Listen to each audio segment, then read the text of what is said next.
ये audio book summary ये book app के लिए रिकॉर्ड की गई है। 30 Ways to Reboot Your Body by Ben Greenfield. इसमें मेरे लिए क्या है, वो स्वस्थ शरीर जिसकी आपने हमेशा इच्छा की है। आपको क्या लगता है कि आप कितने स्वस्थ हैं? बहुत।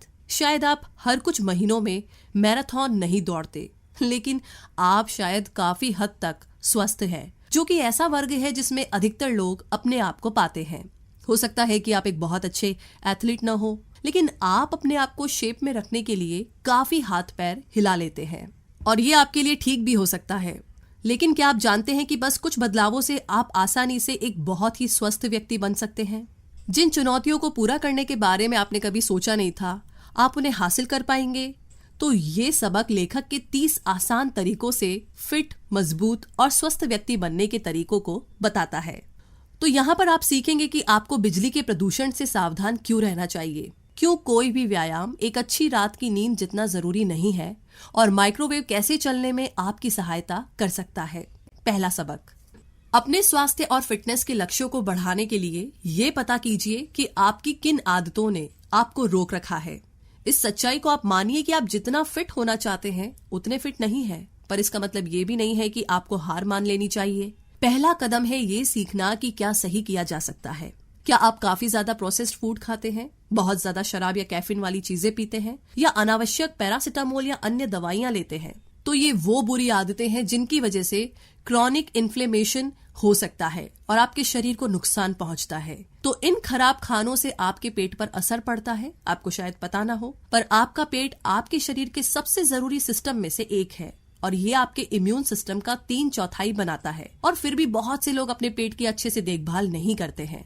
उनकी खराब डाइट से उनके डाइजेस्टिव सिस्टम पर बहुत असर पड़ता है, जिससे कि हार्मोन इनबैलेंस, ज्यादा भूख लगना, थकान और भी बहुत सारी बुरी चीजें हो जाती है। तो सिर्फ जो आप खाते हैं उसी से आपके पेट को नुकसान नहीं पहुंचता, मगर आपके तनाव के स्तर से भी एक बड़ा प्रभाव पड़ता है। हम अपनी कामकाजी जिंदगी में तनाव को एक रोज की चीज की तरह लेते हैं, लेकिन तनाव खतरनाक है। लगातार तनाव शरीर में हार्मोन कॉर्टिसोल के स्तर को बढ़ाता है। जब कॉर्टिसोल काफी समय बड़े स्तर पर पैदा होता है तो ये हड्डियों और मांसपेशियों को नुकसान पहुंचा सकता है और सामान्य हार्मोन रेगुलेशन को गड़बड़ा सकता है। सिर्फ हमारी नौकरी और रिश्ते ही तनाव के कारण नहीं है, ज्यादा व्यायाम भी आपकी मांसपेशियों और जोड़ों पर जोर दे सकता है। बहुत से लोग ये सोचते हैं कि एक्टिव रहने का मतलब कड़ा व्यायाम और अपने आप को बहुत पुश करना होता है, मगर असल में लोग हल्के व्यायाम से ज्यादा फैट जलाते हैं, यानी कि कम करते हैं। तो अगर आपको पसंद है तो आप अपने इस भारी कार्यक्रम को जारी रखें, लेकिन ऐसा केवल कभी कभी करें। नियमित रूप से हल्का व्यायाम आपको फिट रहने में सहायता करेगा और आपके शरीर पर बहुत आसान होगा। तो इन जरूरी बातों को ध्यान में रखते हुए चलिए और एक पूरी फिटनेस स्ट्रैटेजी की तरफ अब आगे बढ़ते हैं। दूसरा सबक, अपने शरीर को रीबूट करने के लिए समय निकालकर एक स्वस्थ जीवन शैली की ओर अपना सफर शुरू करें। क्या ये अच्छा नहीं होगा कि आप कल जागे और स्वस्थ हो जाएं? लेकिन ऐसा नहीं हो सकता। आपके शरीर को रीबूट करने के लिए एक सही प्लान 4 से 12 सप्ताह तक होगा।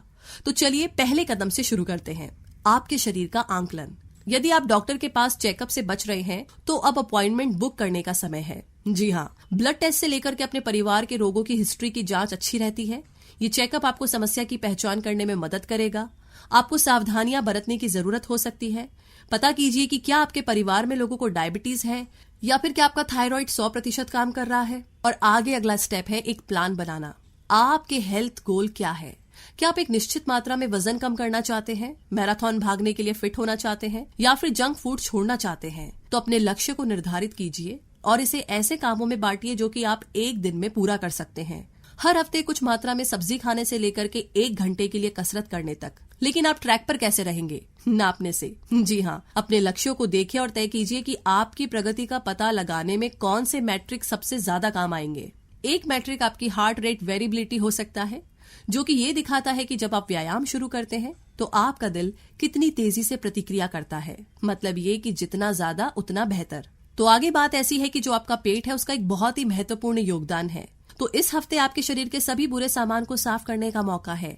इन्फ्लेमेटरी फूड्स जिनमें ग्लूटेन, आर्टिफिशियल शुगर या फिर कैफीन होता है, उन्हें जाना होगा। ये याद रख करके कि कैसे भोजन ताकत देता है। बेहतर पोषण के लिए एक नया आधार बनाइए। कार्बोहाइड्रेट और फैट्स मानव आहार में ताकत का बड़ा स्रोत है।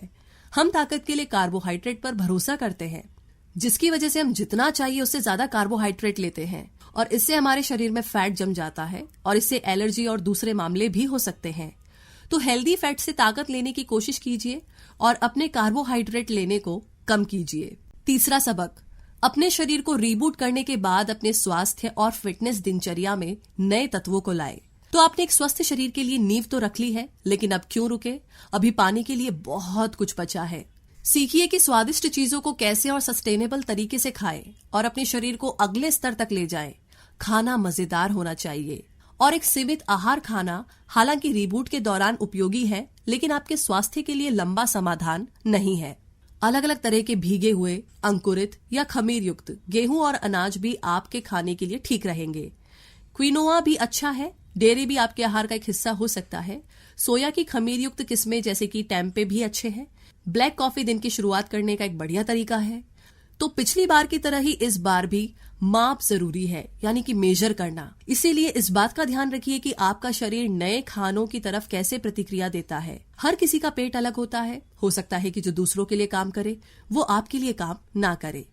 तो इस स्तर पर आप अपने व्यायाम को बढ़ाने के लिए तैयार है। आप अपनी ताकत और फेफड़ों की क्षमता दोनों को बढ़ाना चाहते हैं तो धीमी ट्रेनिंग और हाई इंटेंसिटी इंटरवल ट्रेनिंग को एक साथ करें।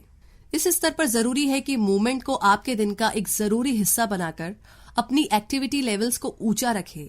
जैसे कि घर पर एक पुलअप बार सेट करें और जब तक आप माइक्रोवेव की घंटी का इंतजार कर रहे हो तो 5 पुलअप करें और बहुत लंबे समय तक नीचे बैठने से बचे। एक स्टैंडिंग डेस्क ले। आपको ये देख करके आश्चर्य होगा कि आपको कुर्सी पर ना बैठने के कुछ घंटे बाद कितना अच्छा लगता है।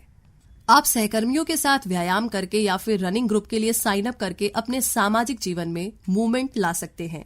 ये लोगों से मिलने का एक बहुत अच्छा तरीका है और आपको ऐसा व्यायाम करने में मजा भी आएगा और ना ही आप बोर होंगे। लेकिन अभी सब खत्म नहीं हुआ है।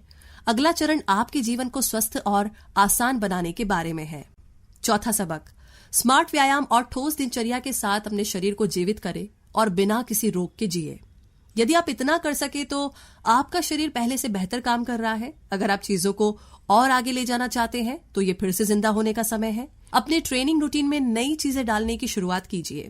जब आप दैनिक व्यायाम करते हैं और हफ्ते में कुछ बार स्प्रिंट करते हैं तो आप थक जाएंगे, लेकिन हाई स्पेशलाइज्ड ट्रेनिंग ये सही कर सकती है। जैसे कि आप हाइपोक्सिया कर सकते हैं। ये अपने आप को थोड़ी देर के लिए ऑक्सीजन के बिना रखने का व्यायाम है।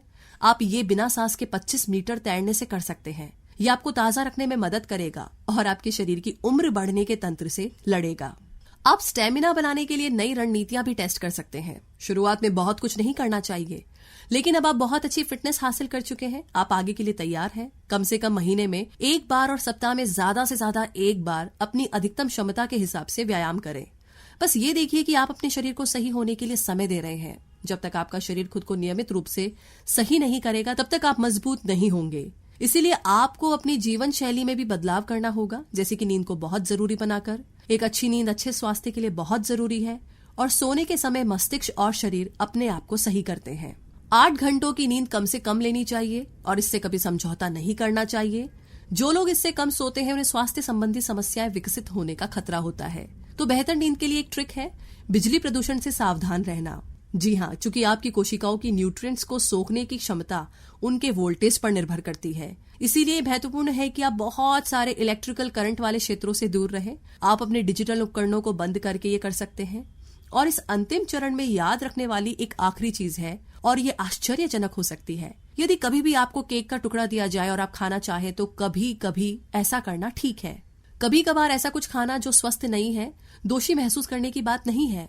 असल में कैलोरी युक्त भोजन खाने से आपके शरीर की वेट लॉस क्षमता को भी बढ़ाया जा सकता है, क्योंकि शरीर के हार्मोन सिग्नल्स एक सरप्राइज ट्रीट की वजह से दौड़ते हैं। तो कुल मिलाकर के अस्वस्थ खाना, क्रोनिक इन्फ्लेमेशन, असंतुलित हार्मोन और खराब ट्रेनिंग प्लान्स ने हमारे शरीर और दिमाग को तोड़ दिया है। आप इस स्थिति को न केवल ट्रेनिंग से बदल सकते हैं बल्कि आपके शरीर के रीबूट से भी आप ये कर सकते हैं। तभी आप अपने स्वास्थ्य और काम को बढ़ा सकते हैं और काफी कुछ पा सकते हैं। तो क्या करें? बस थोड़ी सी हवा ले। हम बिना शिकायत के घर के अंदर बैठ करके अपना दिन बिताते हैं। ये समय इस आदत को तोड़ करके और बाहरी वातावरण से फिर से प्यार करना सीखने का है। बाहर जाना हाथ पैर हिलाने के लिए एक बड़ी प्रेरणा है। अपने पास के पार्क या खेल के मैदानों का पता लगाएं। अपनी साप्ताहिक दिनचर्या में खुद को बाहर रखने के लिए और अपने शरीर को स्थानीय पर्यावरण के साथ फिर से जोड़ने के लिए समय निकालें।